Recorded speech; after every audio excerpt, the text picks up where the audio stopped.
మాట చేత ఏదైనా పొందొచ్చు, మాట చేత ఎంత శత్రుత్వాన్నైనా తెచ్చుకోవచ్చు. కాబట్టి పరమేశ్వరుడు మాటనిచ్చాడు. భగవన్ నామాన్ని పలికి తరించిపోవచ్చు, పరులకు ఉపకారం చేయడానికి మంచి మాటలు చెప్పి తరించిపోవచ్చు.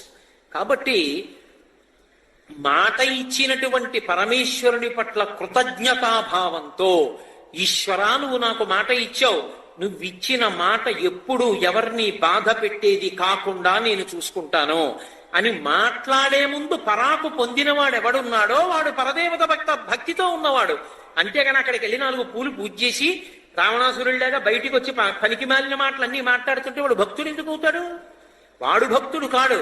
అరే, ఈ మాట నాకు ఇచ్చిన వాడు ఒకడు ఉన్నాడు, వాడు రేపు పొద్దున్న అడుగుతాడు, ఇంకో 20 ఏళ్ల తర్వాత అయినా వదిలేని శరీరాన్ని వదిలేసినప్పుడు ఎలా ఎందుకు అలా మాట్లాడావు ఆ రోజు నన్ను అడుగుతాడు. అప్పుడు నేను చెప్పుకోవద్దు జవాబు. కాబట్టి అది ధార్మికమైతే మాట్లాడతా, ధర్మం కాకపోతేనే మాట్లాడను అన్నాడు.